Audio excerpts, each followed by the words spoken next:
Welcome to Trail Tales ARP a running podcast for every type of runner.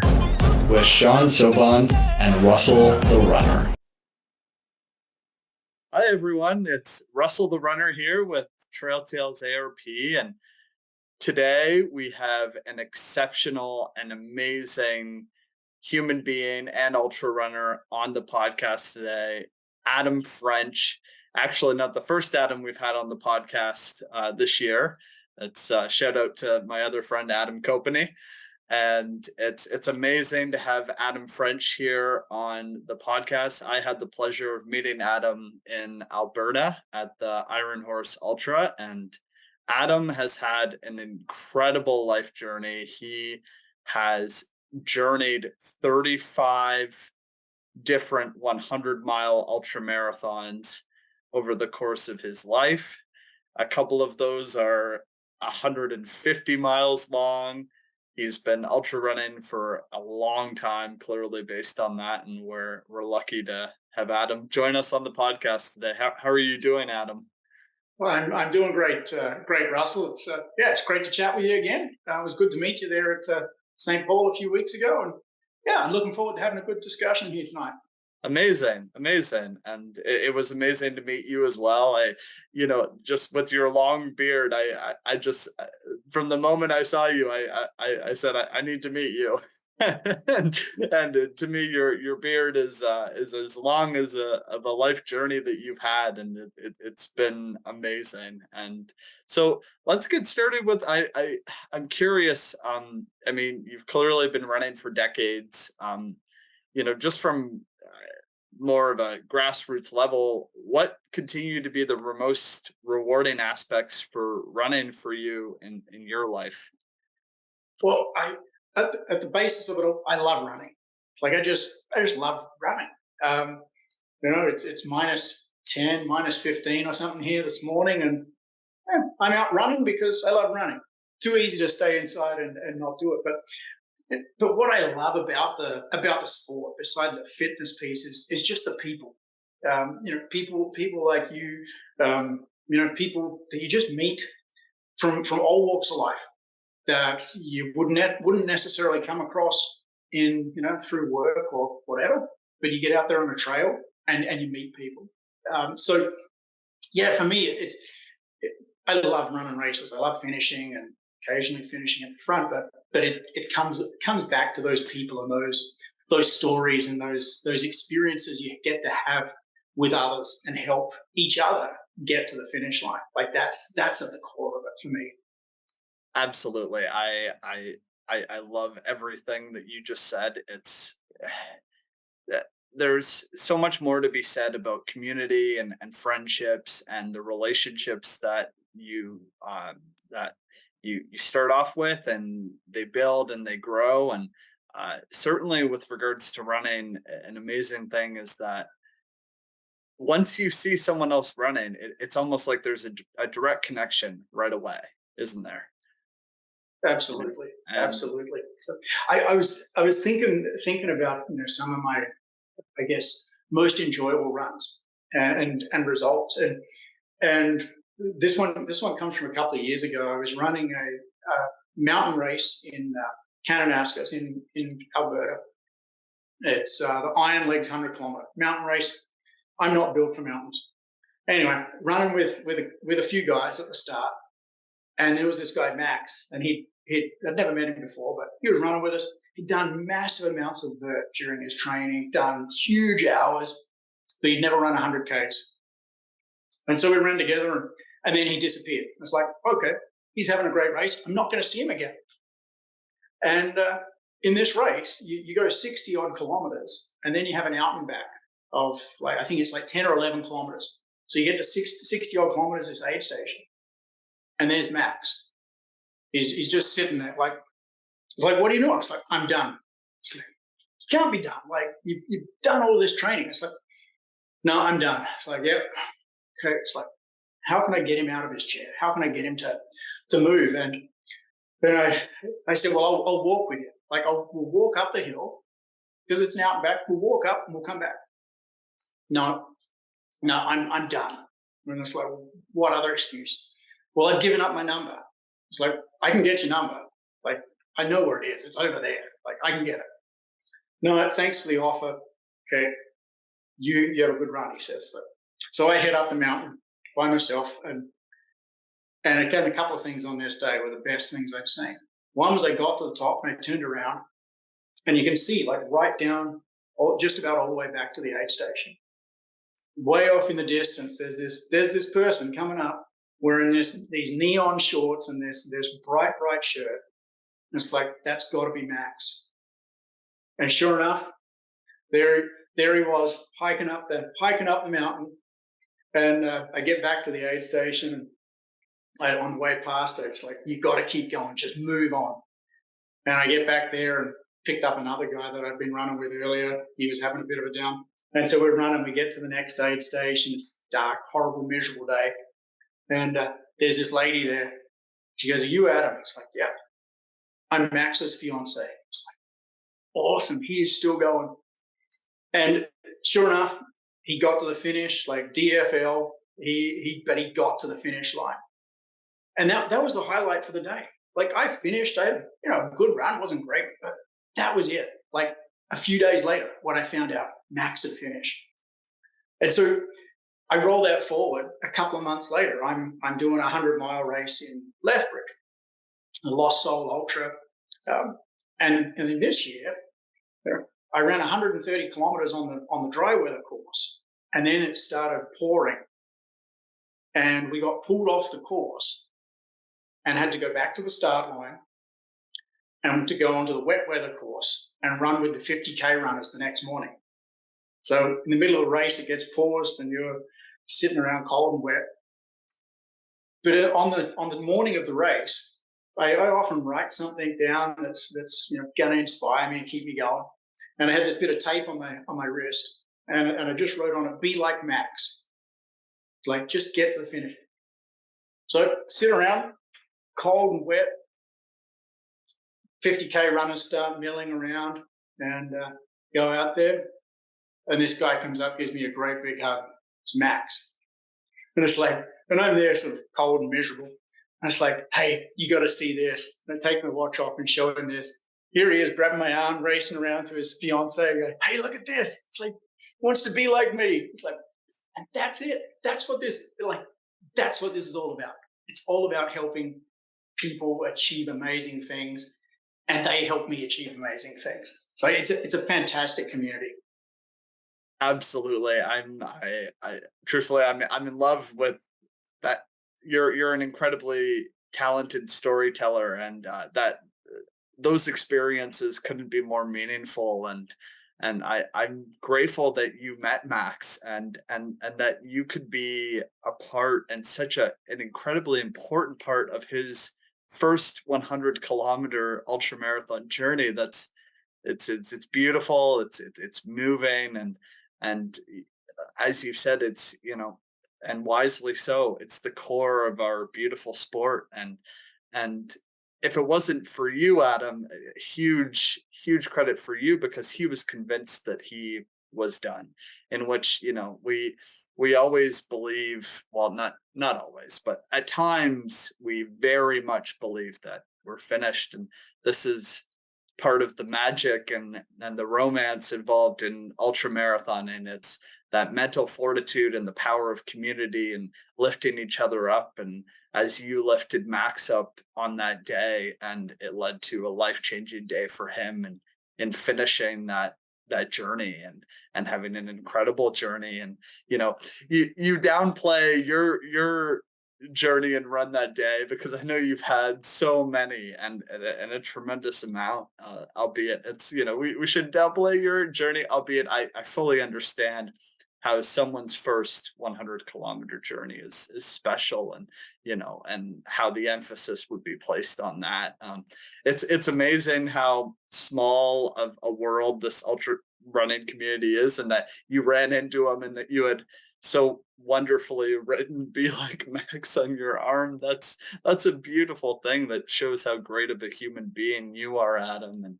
And it's, yeah, I mean, I love everything you said, and the overall story of it. And that example right there is proof of how this sport develops the most beautiful friendships, and just like we've developed because we saw each other go through an incredible journey. And it's always yeah, it's life changing. It means a lot. I've got quite a few questions for you, Adam, because you've been in this sport for a long time. You're a seasoned veteran in ultra marathoning, and like, you obviously had a remarkable life journey with 35 100-mile ultra marathons, and as well as 150-mile adventures as well. I mean, so what have been some of the keys for you and having such incredible longevity in ultra running over the decades? Yeah, well, it's very simple. I'm very consistent, and I make sure that I don't overtrain. So, so I know lots of people try and run every day or 5 or 6 days a week. I run 4 days a week: Tuesday, Thursday, Saturday, Sunday. That's it. I've tried, putting an extra day in there. I can do it for about 3 weeks, and then I start getting sore. I was like, no, I need that rest, and I run by feel. So I don't get married to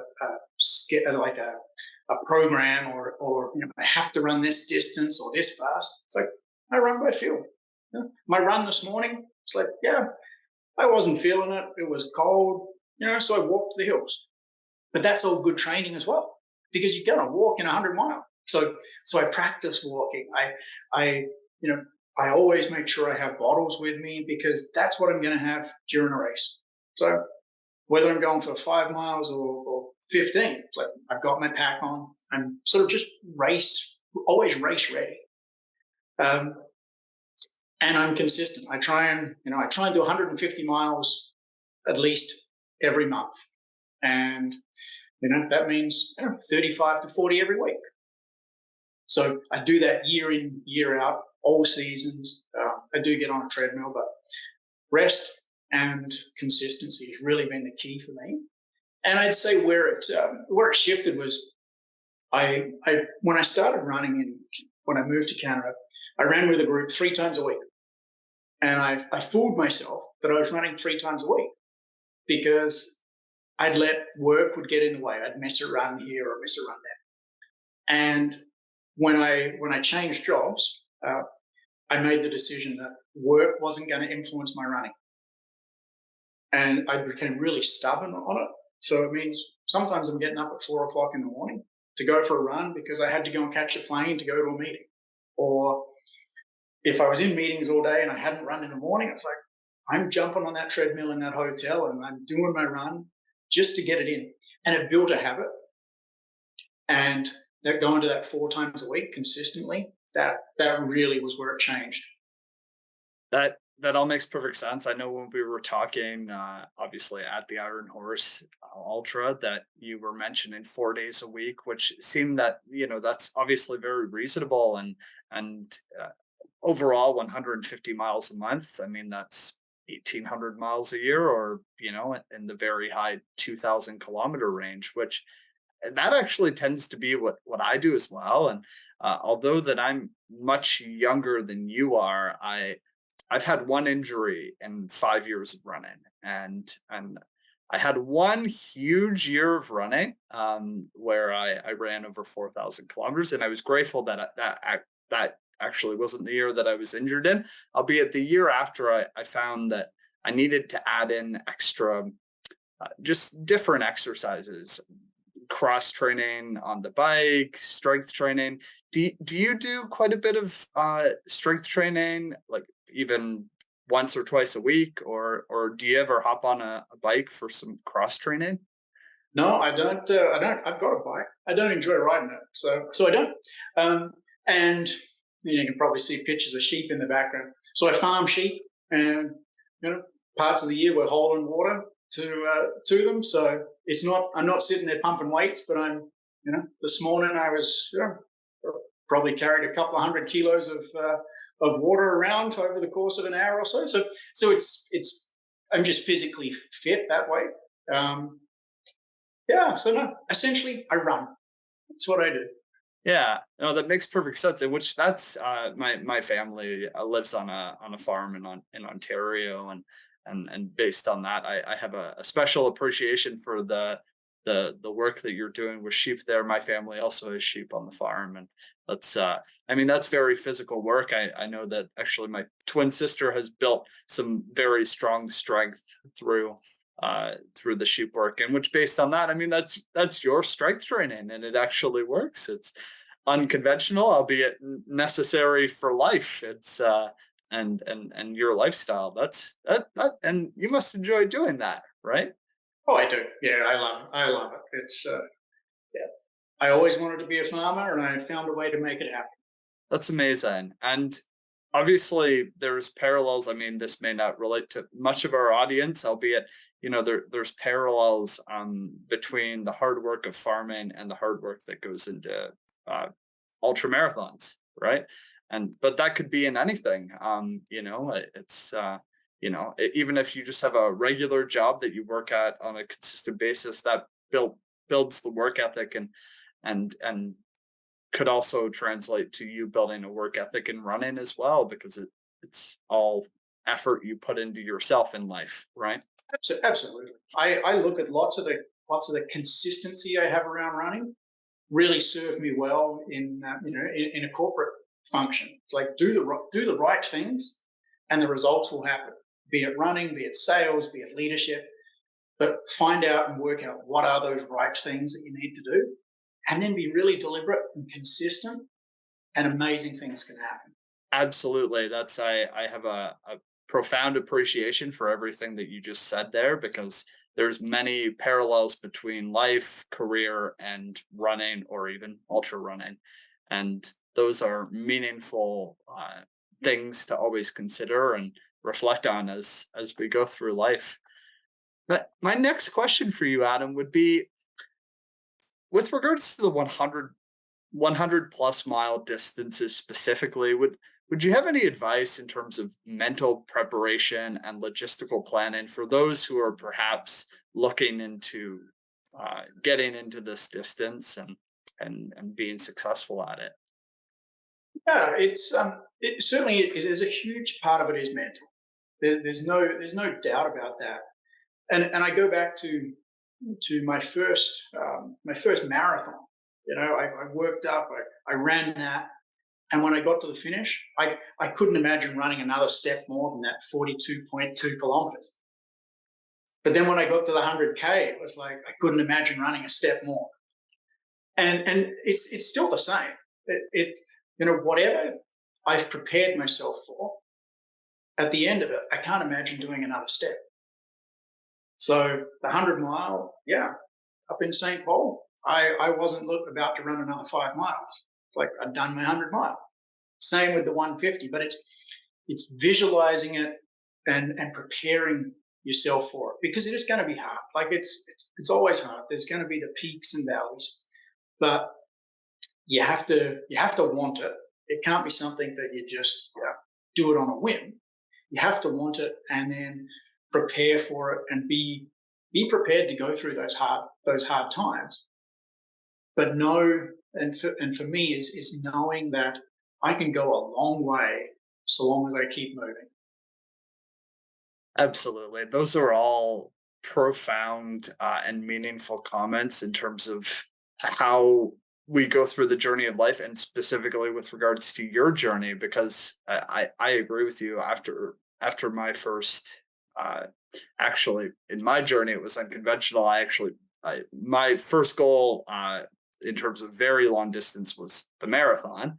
And it was on that day that I somehow shocked myself, and I ran 50 kilometers, and I didn't even know what it was called. I went home and I Googled, and I found out that, I'm an ultra runner now. It was a solo adventure, and that's how it, didn't just end at, the marathon mark at the finish line. And it's, as you mentioned, all of these different distances and how you can't imagine taking another step.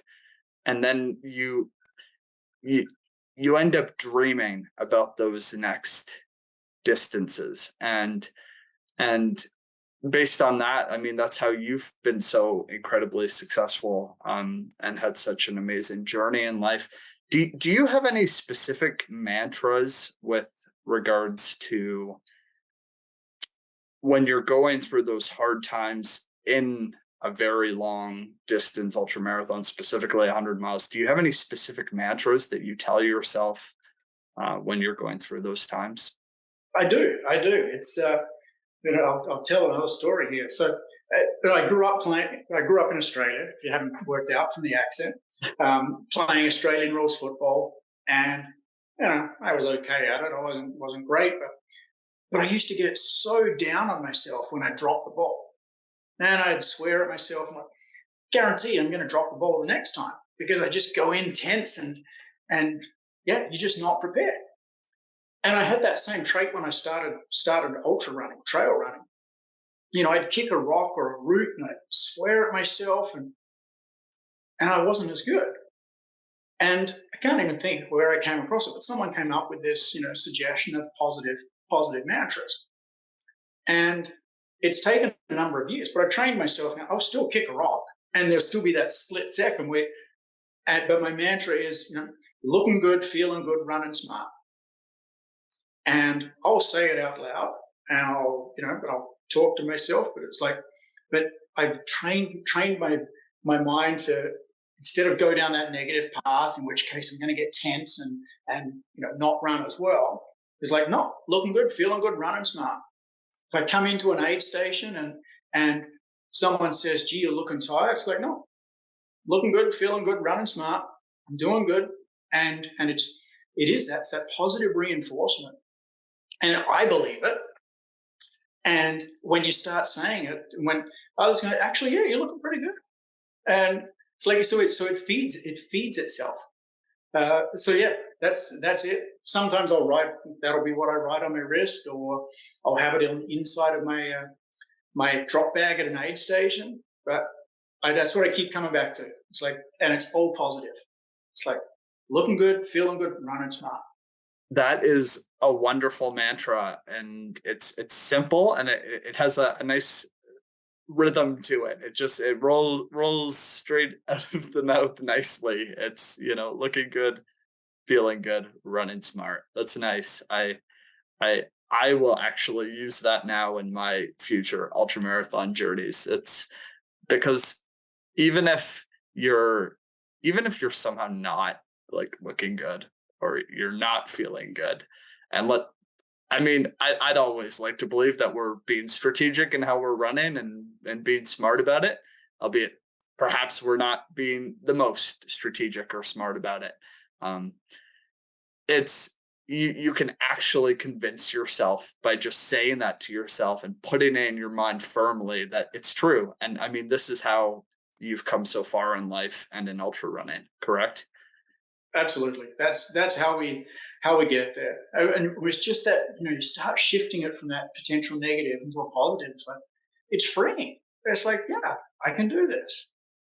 Definitely. And that's a beautiful thing. I know with regards to ultra marathons, I mean, as we've talked about, mental fortitude couldn't be more important. And during the Iron Horse Ultra, I had been through some hard life circumstances recently, and I actually found myself for quite a few hours, and more hours than I normally would ever spend in an ultra, being in a negative headspace, and in which usually I'm positive during ultras. Even, I mean, in my furthest journey of 170 kilometers, I was generally positive for the vast majority of it. Albeit there's ultras, of course, but of course there were very dark and low moments throughout that as well. And which, shout out to Dan of the We Ultra community for helping me through those moments and giving me what I needed. Again, going back to the power of community, but we all need those mantras for when we're going through hard things. And it blows my mind now that I haven't used mantras for much of my ultras, and now you mentioning that's some great wisdom that I'll certainly bring into the future, and I'm sure audience will as well, ideally, because it's just a nice mantra. And something that because you're right, you'll find those downtimes. You're always going to have those downtimes in a race at that sort of time. Is you got to believe in yourself until you don't, and when you don't, find someone who believes in you, someone at an aid station that just says, yeah, you know what, you're doing amazing. It's like, yeah, and take that on. Don't turn it away. Take that on, embrace it. I am doing amazing things, and that can be the trigger. That believe in yourself, and then when that wanes, find someone else that can lift you back up and get going.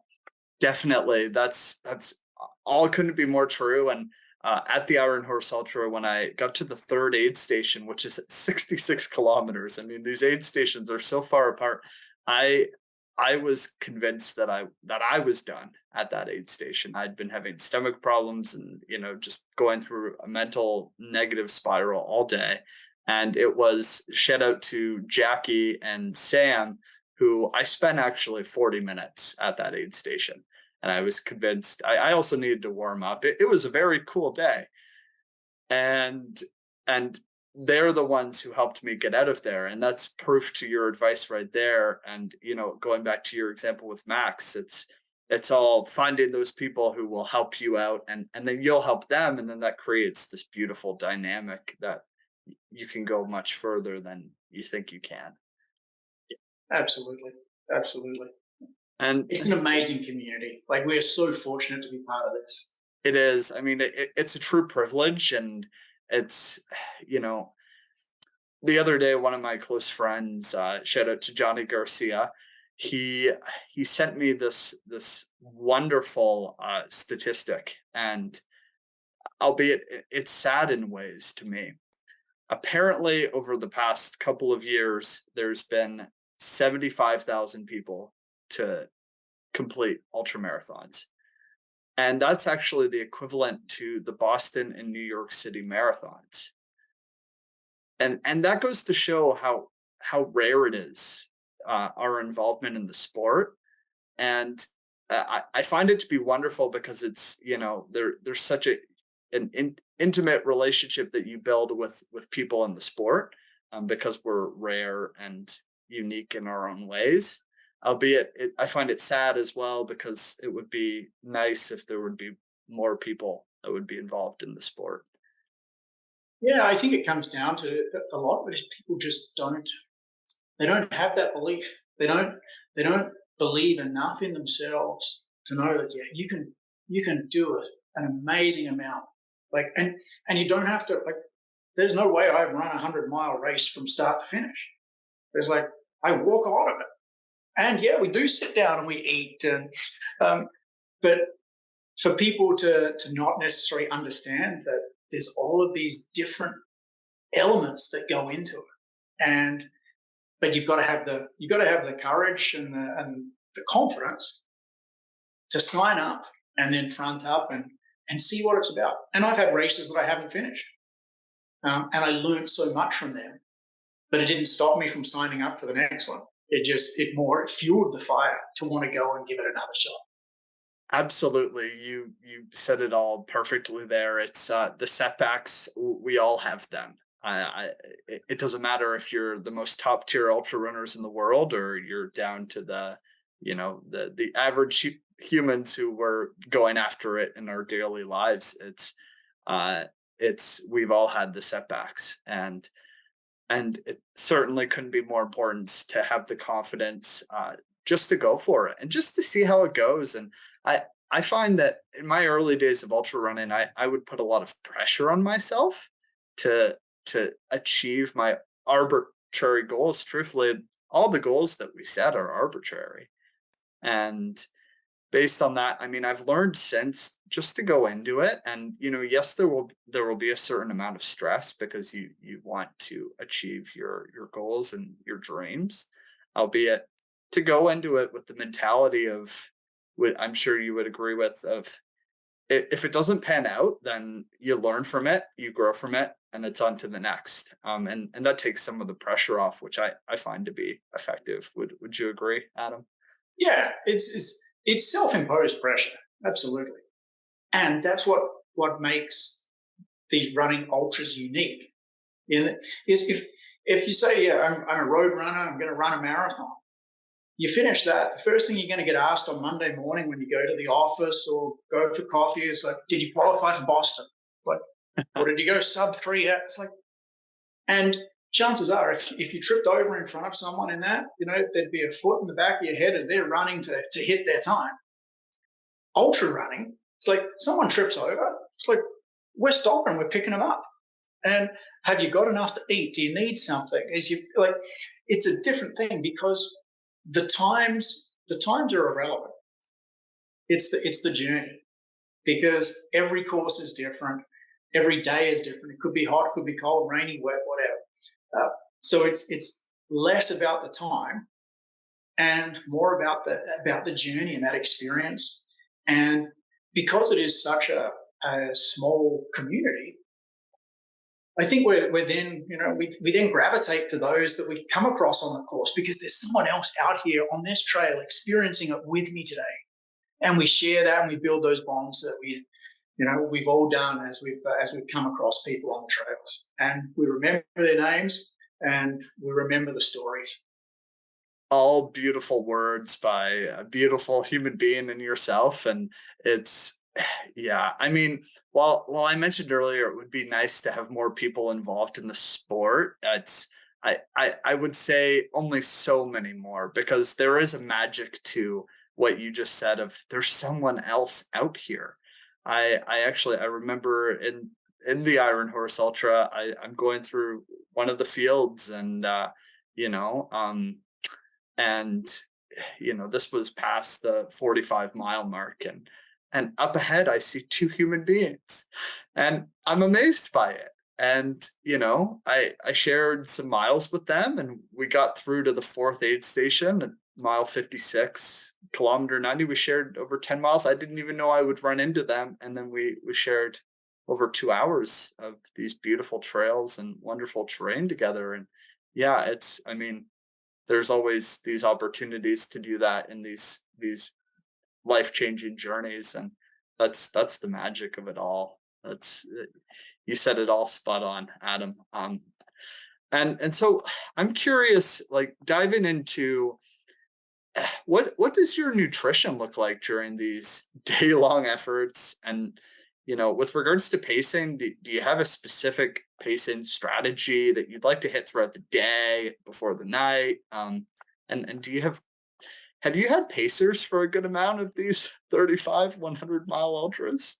There's lots of questions there. Sorry. Yeah. So we'll start with nutrition. So nutrition. Yeah. So most of these races, I do plan, in terms of where are the aid stations, what am I going to need, and early in the race, I'll eat canned spaghetti. I'll have that heated up in a thermos. And in my drop bag. So that's all right until you get to a point where you can't eat anymore.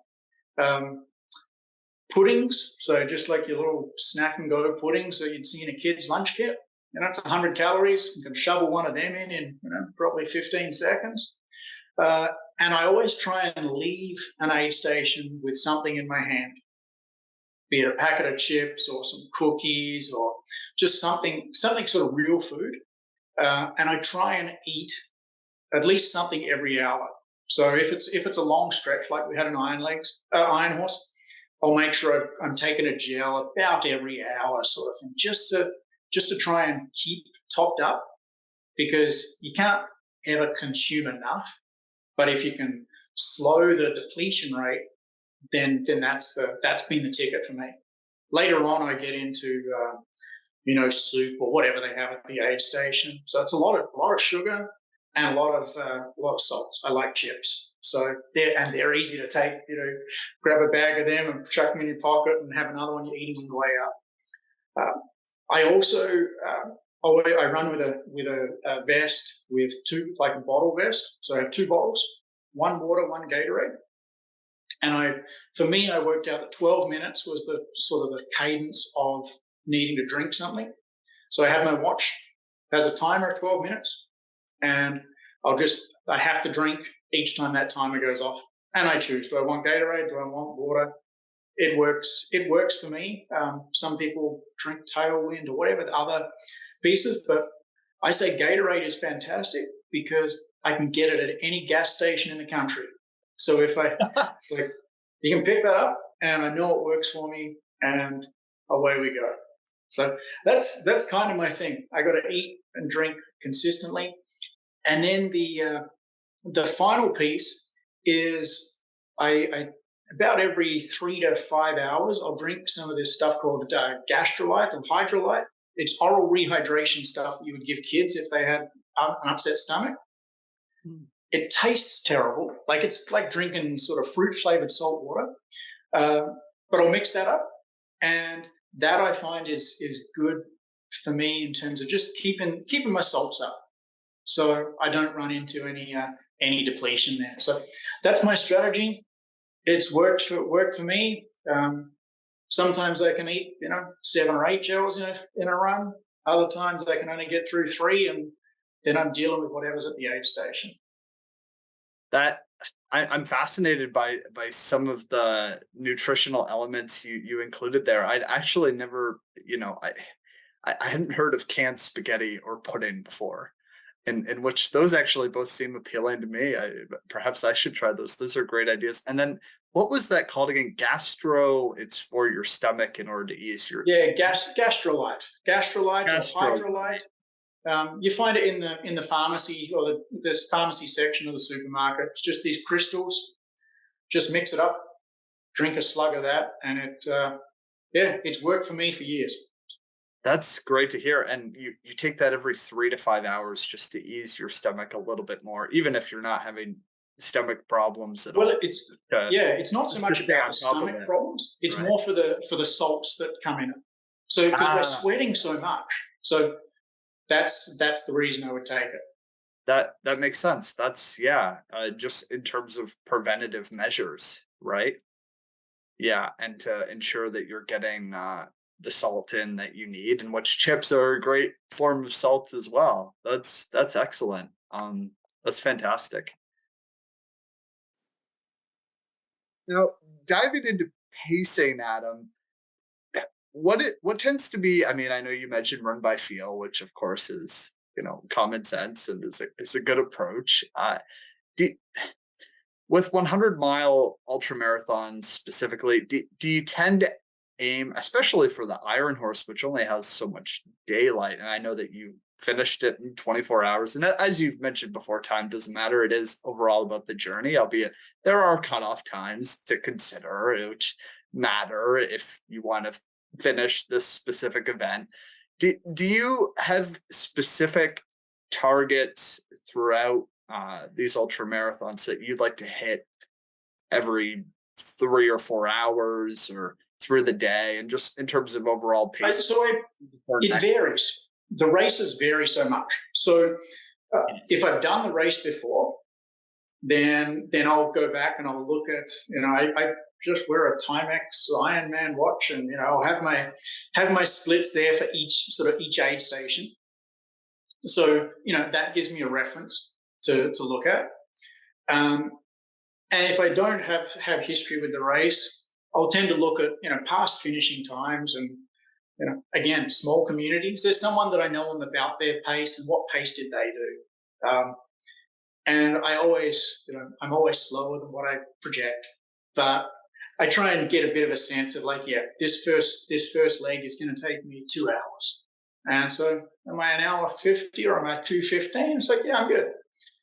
So try and just sort of break it up a little bit, because that's something we haven't mentioned in the mental piece. Is for 100 miles, I know that's the intent, is to finish a 100-mile run, but I can't get to the start line with this. I've got to run 100 miles. That's too big a piece to think about. So it's what's that first aid station, or what's that first 5 miles, and just break it down. And all of a sudden, over the course of the day, it's I'm at 50 miles. I'm at 60. Or it's I just hit 100 kilometers, and break it down into manageable pieces. I do that similar with, that's sort of my pacing piece, is what am I going to do this next section in? And then it's I got 2 hours. That's what I'm focused on, not the next 20. Yes, that makes perfect sense. And that's the strategy that one needs to have in order to be successful, because you're going to be overwhelmed if you're thinking about the whole picture, and there's nothing that you can do about the whole picture. Of course, you're only in the here and now, the power of the present. And I mean, even reverting back to some of your comments about, I find that strategic, how every 12 minutes you take a drink. You could even break it down into that. It's, I'll make it to the next 12-minute drink. But you could also break it down as aid station to aid station, which seems to be a simple and good approach as well. And that's wise. I mean, with regards to day versus night, do you have any general thoughts there? I mean, because usually the pace slows at night. And I mean, for example, with the Iron Horse, which has a 27-hour cutoff, for example, I set the goal of, I'd like to reach halfway by 12 hours, because that would give me 15 hours to do the second half ideally. And that's would involve nighttime running. Do you do you have those overarching goals, in which I don't envision like reaching the 12 hours. I focus on each moment at a time, albeit I do like to set those types of goals to have an idea as to how the day will go. Yeah, a little bit. But what I find, what I love about the night is that it makes the hills flatter and it makes time disappear, because you can't see the hill. So there's times during the night I'm running up hills that I would normally be walking up, because you can't see that ominous hill in front of you. And the time disappears because you don't see anything. The world's not going on around you that you can see. So it can be dangerous if you're slow too much. But yeah, I mean, I always want to make sure I've got my headlamp well in advance, because it's a horrible feeling when you're running on fumes to get to that aid station, you can barely see. So I'll always pick it up way earlier than I need. And then it's just reassurance. It's like, yeah, I've got it. And yeah, because you're right, you slow down a lot during the night, but that's when the hiking practice that I do, like I walk fast. But I practice that. So in the night, maybe I'm just hiking, but I'm still hiking at 4.5 miles an hour. Like you're moving at a good clip, and you're making progress.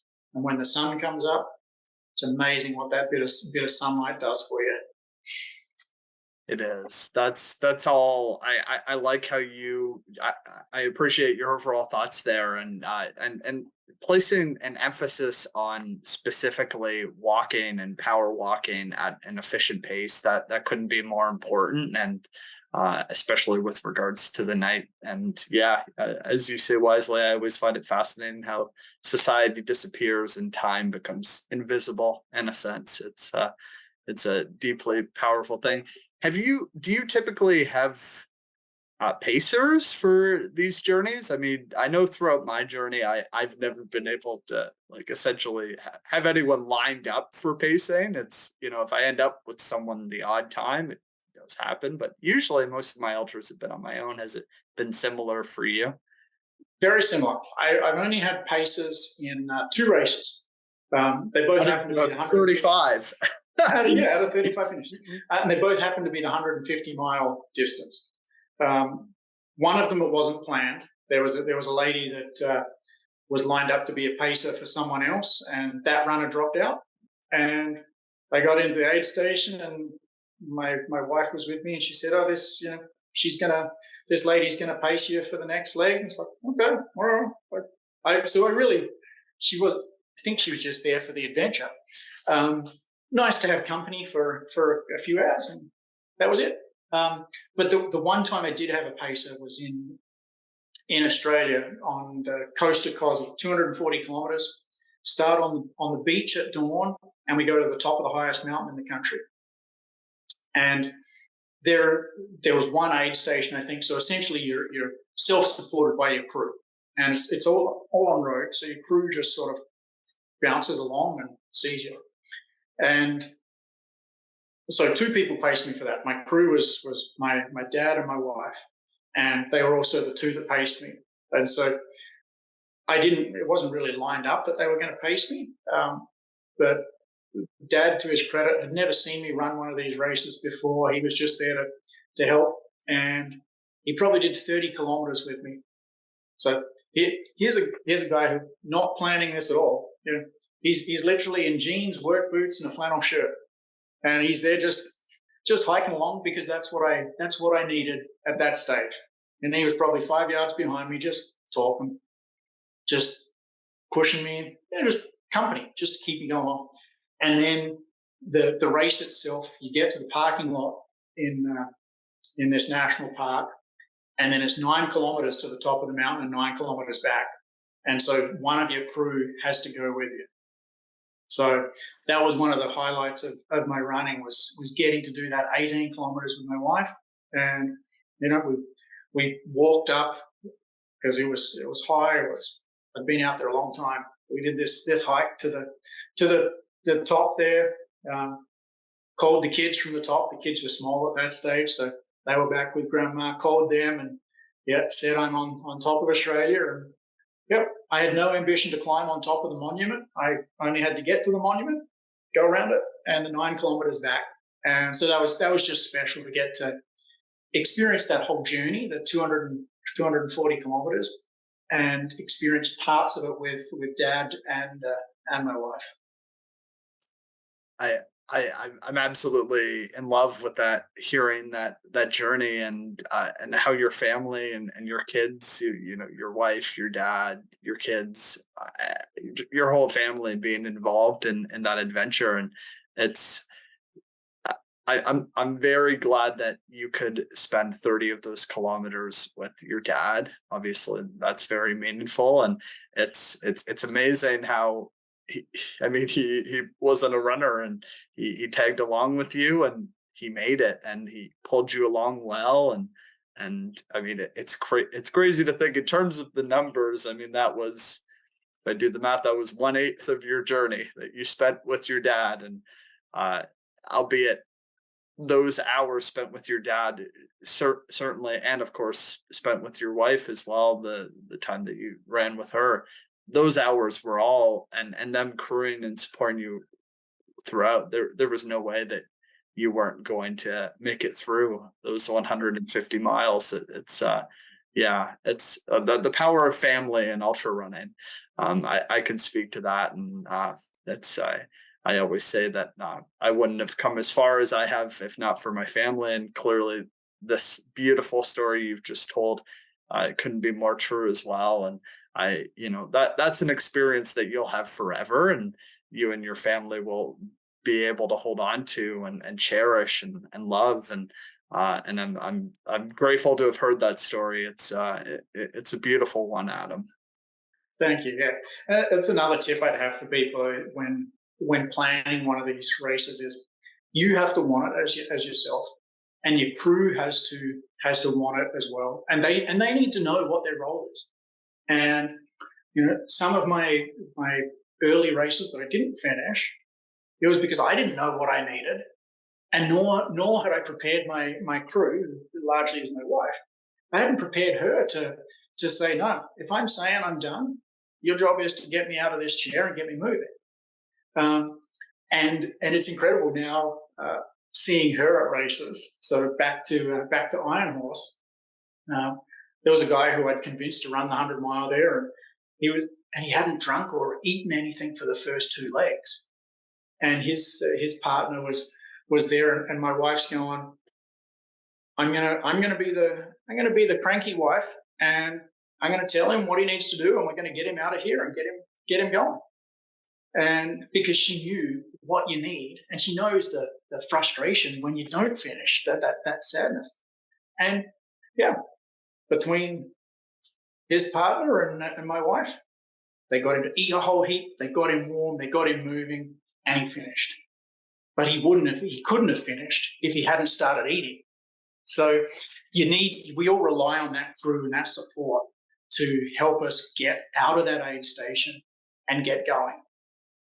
Absolutely. Was this by chance? Was it Derek? No, this was Stephen.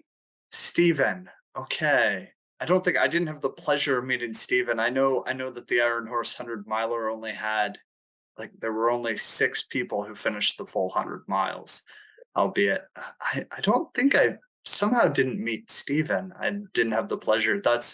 I couldn't be more moved by how it's truly amazing that, after those first 2 legs, I mean, that's truthfully, it's dangerous to not be eating and not be drinking, to not be fueling properly, especially as you're attempting, some would call the pinnacle of ultra running in 100 miles. And it's amazing at the stubbornness and then the will of your wife and his partner to get him doing what he needs to do to be successful nutritionally, and that's truly I couldn't be more amazed that he had that journey of 100 miles after those first 25 miles without nutrition. That's wow, that couldn't be more inspiring. I actually don't think I've heard a story of someone finishing 100 miles starting that way. It's wow, that completely blows my mind. Couldn't be more inspiring. And it what I understand was his the contributing factor was he changed his pack.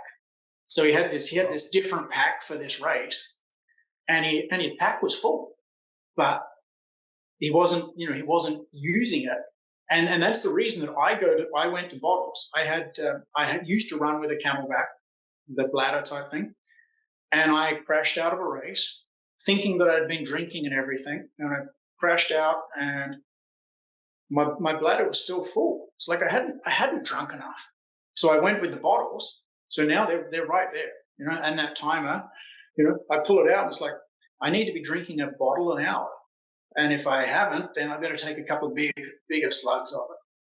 So it's that whole visual piece, and so yeah, I don't think he had enough experience to have planned well enough, and he will have learned so much out of this last race that he'll be better the next time, and he'll be quicker, and he'll just have such a deeper understanding of what it takes, as will his crew.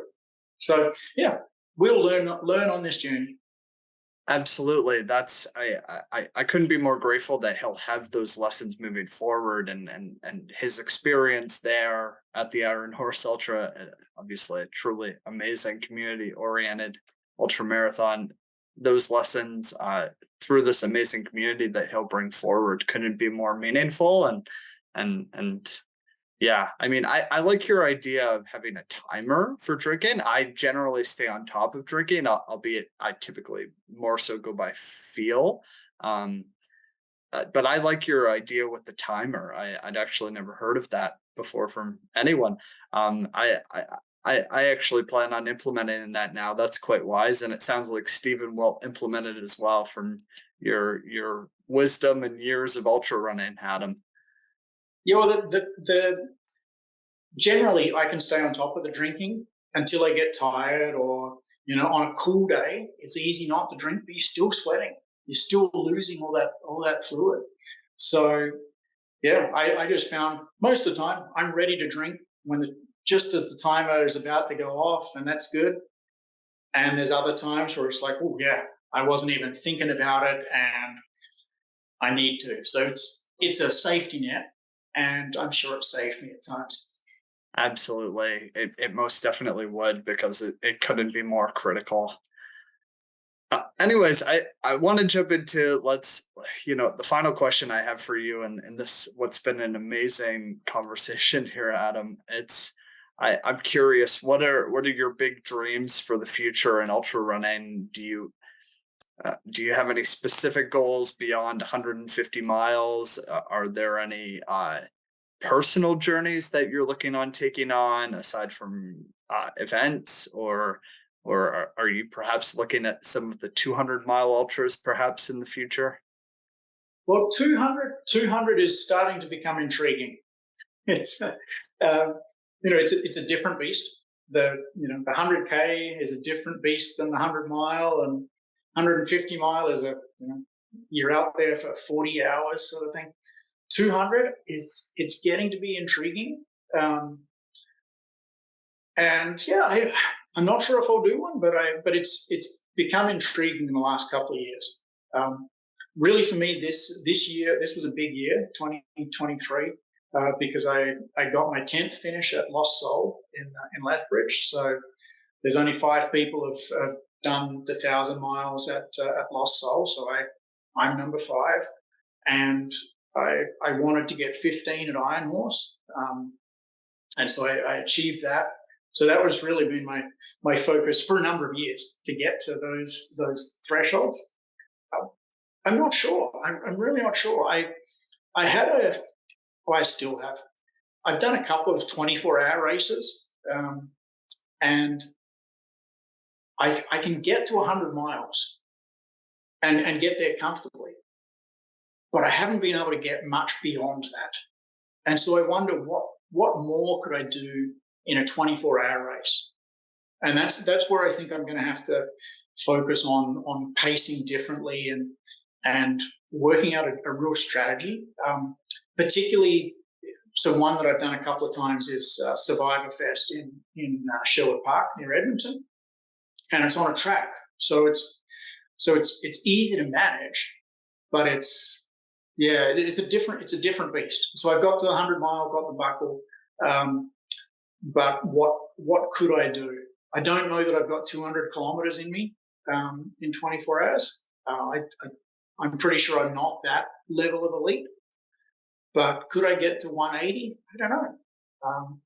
So it's sort of what are some of those things that are a little bit different.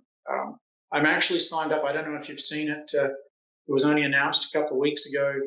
The people that put on Sinister, the Sinister 7, that series, they're doing a 24-hour in the Bellevue Underground Mine. December 2nd and 3rd, right? Yes. So and you'll be. I did sign up. I signed up for that one. So we'll see what I can do in the dark for a day. That's the most sinister event that they've had so far in my books. Yeah, it's interesting. I saw it posted, and it's like, that's intriguing. 500 meters in their tunnel, right? So it's going to be interesting. Yes, I mean, I read it's between 0 and 2 degrees as well. Of course, beginning of December, and in those dark corridors, that's a different beast of an event. And that's coming up in just over a month for you then. Yeah. I thought I was done after Iron Horse for this year, but you know what? I don't have to worry about rain. Don't have to worry about wind. I don't need a crew, so I can get there, just have a drop bag, and yeah, I think it'd be kind of neat. Yeah, that will be neat. I'm excited for you. I hadn't seen that you had posted it, albeit I clearly, as it's become clear, had heard of the event, and that's 500 meters is a short tunnel, and to face that numerous times over a 24-hour span, that will be quite the challenge. Albeit, of course, with your many journeys through life, there's nothing that you can't tackle and be successful at, Adam. I'm excited to follow you there. Well, thank you. It'll be a journey, and we'll see what the day throws at me, and yeah, where we end up. Definitely, I'm confident that you'll reach at least 100 miles. I have the deepest confidence in that, and that should be your 36th ultra of at least 100 miles. Truly couldn't be more phenomenal, Adam. That's the aspiration.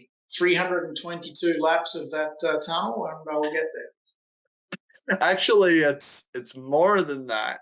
It's oh wait, no, it is. Okay, yeah. I got the extra 2 in. Yeah, that's right. Yeah. That's right. That's I'm a math nerd. Yeah. So yeah, no, that's right. It's 2 per kilometer. So yeah, 322 divided by 2, 161 kilometers, 100 miles. There's my I'm a math nerd. I don't know if I've ever mentioned that to you, but yeah, that's you've got what it takes to do that, Adam. Thank you. Thank you.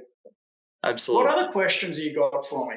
That's I mean, those are all the questions I had prepared. I I love it how you're intrigued by the 200-mile distance. It's even though I'm young, I'm sure you've just seen what took place at Big's Backyard Ultra in these past days, and could it be more inspiring to see how 23 runners made it past the 300-mile mark? And I'm a truly remarkable young man who's about my age, ran over 700 kilometers over the course of nearly 4.5 days, and which couldn't be more phenomenal. It has me dreaming big, and I'm intrigued by these longer distances as well, and reflecting on next year, and it's, what we can all never dream too big, right? And what I love about the 100-mile distance, because there's enough of them. There's not that many 200 milers, but I say right now, if I had to run 100 kilometers, and you said I had to do it right now, but yeah, I can do 100 kilometers. The 100-mile, there's no guaranteed finish. No, because you're going to be out there all day and most, if not all of the night, maybe into the next day. And so much can change. That's what I love about the challenge of the 100-mile, is there's no guaranteed finish, and you're going to have to confront lots of obstacles along the way. Absolutely. And of course, that goes being said, anything beyond 100 miles, of course, ultra mean an infinity. And yes, it's certainly the uncertainty and the rare feat of journeying that type of distance, in which I've clearly learned. I mean, in reflecting on this year, I know that health and safety come first always. And I was very much hoping to have my second journey of at least 100 miles this year, albeit one of my biggest takeaways is we want to have longevity in this beautiful sport, and you're a tremendous example of that, of course. And I've learned that I put my health and safety first this year, and based on that, it wasn't meant to be the year that I journeyed at least 100 miles for the second time in my life. And it goes to show how rare and difficult it is to achieve it. And I couldn't be more inspired by you, Adam, and how you've managed to do it on 35 different days in your life. It's truly phenomenal. And it's, you remind me of another man. Shout out to Casey Thivierge, and also some other ultra runners who I know who have done this many times. You've all proven that you have tremendous longevity in the sport, and that's what we're all in it for at the end of the day, right? We want to run for life. Exactly. I want to keep running for as long as I can. Definitely. As a close friend of Sean and on the podcast that said, David Kempston, a very wise man like you, Adam, he said that motion is lotion. And, based on that, we want to be running forever, right? As long as we're alive and well, right? And so with that, I don't think I have any other questions. I think that we've had an amazing conversation, Adam, and I've learned a huge amount from you in this conversation. I'm grateful for that. Well, thanks for having me, and yeah, I'm always happy to chat. And yeah, if I can help you get to the 100-mile distance again, then I'm happy to do that. That would be amazing. That's certainly that's what I'm focused on, and that's the dream to get back, and which I'm ever determined to do that. And certainly we'll be chatting and looking forward to continuing to learn from you, Adam. Sounds good. Look forward to it, Russell. And so we end the podcast with our fun saying, and that is, run wild. And until next time. Thank you.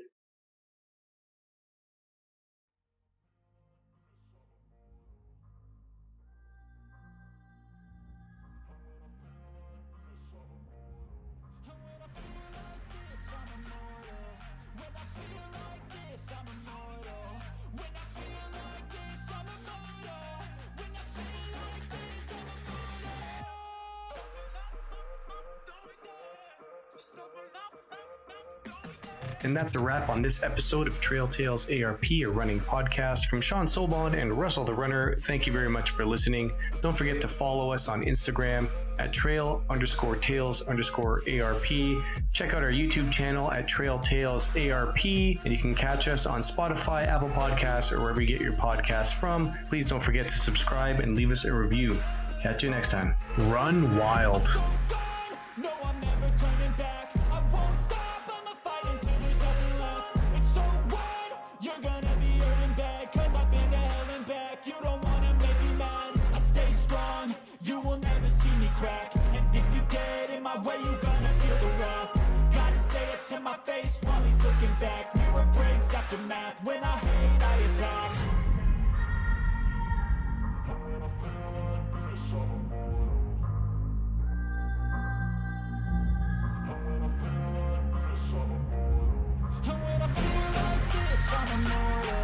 When I feel like this, I'm immortal. When I feel like this, I'm immortal. When I feel like this, I'm immortal. Don't be scared. Just open up.